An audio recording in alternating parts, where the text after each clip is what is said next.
বন্ধুরা, আজকে আমরা 1 আগস্ট থেকে যে ইউপিআই সিস্টেমের কিছু পরিবর্তন করা হয়েছে সেগুলো সম্বন্ধে জানব। আমাদের দেশে আস্তে আস্তে গুগল পে, ফোনপে এবং পেটিএম জাতীয় ইউপিআই অ্যাপগুলোর ইউজার বাড়ছে। এর ফলে ইউপিআই সিস্টেমের উপর লোডও বাড়ছে।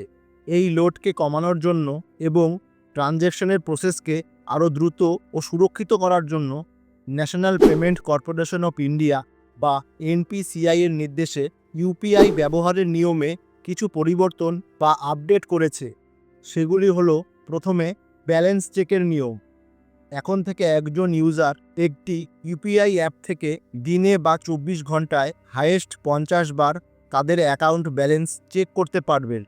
এই লিমিটের বাইরে ব্যালেন্স চেক করার যে কোনো চেষ্টা ব্যর্থ হবে। সার্ভারের ওপর অতিরিক্ত লোড কমাতে এই স্টেপ নেওয়া হয়েছে।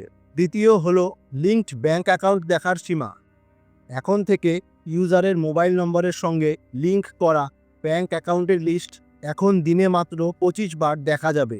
এই লিস্ট বারবার দেখার ফলে তৈরি হওয়া অপ্রয়োজনীয় এপিআই কল কমাতে এই নতুন নিয়মটি তৈরি করা হয়েছে। তৃতীয় পরিবর্তনটি হলো ফেইল্ড ট্রানজ্যাকশনের স্ট্যাটাস পরীক্ষা করার লিমিট। যদি কোনো ট্রানজ্যাকশন ব্যর্থ হয় তবে তার আপডেট দিনে মাত্র 3 বার চেক করা যেতে পারে। প্রতিটি চেকের মধ্যে 90 সেকেন্ডের গ্যাপ থাকবে।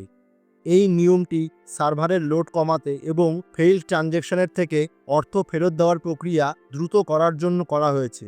এর পরের পরিবর্তনটা হচ্ছে অটোপে ট্রানজ্যাকশনের জন্য নতুন সময়। বিল, সাবস্ক্রিপশন বা ট্রানজ্যাকশনের জন্য অটোপে ট্রানজ্যাকশন এখন শুধুমাত্র নির্দিষ্ট অফ পিক আওয়ারে প্রসেস করা হবে। এই সময়গুলি হলো সকাল 10টার আগে, দুপুর 1টা থেকে 5টা পর্যন্ত আর রাত 9:30-এর পর। এর পরের আপডেটটি হলো অ্যাকাউন্ট হোল্ডারের নাম যাচাই। এই নিয়মটি 30শে জুন থেকে চালু হয়েছে। যে কোনো ইউপিআই লেনদেনের আগে এখন যে অ্যাকাউন্টে টাকা যাবে সেই অ্যাকাউন্টে রেজিস্টার্ড পার্সনের নাম স্ক্রিনে প্রদর্শিত হবে। এই ব্যবস্থায় ট্রানজ্যাকশনের সেফটি বাড়ায় ও ভুল অ্যাকাউন্টে টাকা পাঠানোর সম্ভাবনা কম করে। এছাড়াও এখন থেকে আপনি ট্রানজ্যাকশন করার সময় ইউপিআই পিন ছাড়াও রেজিস্টার্ড ফেস আইডি বা ফিঙ্গারপ্রিন্ট আইডি দিয়েও ট্রানজ্যাকশন করতে পারবেন।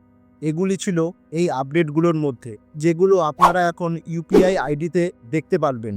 আর হ্যাঁ বন্ধুরা, ভিডিও ভালো লাগলে লাইক করবেন ও চ্যানেলটাকে মনে করে সাবস্ক্রাইব করবেন।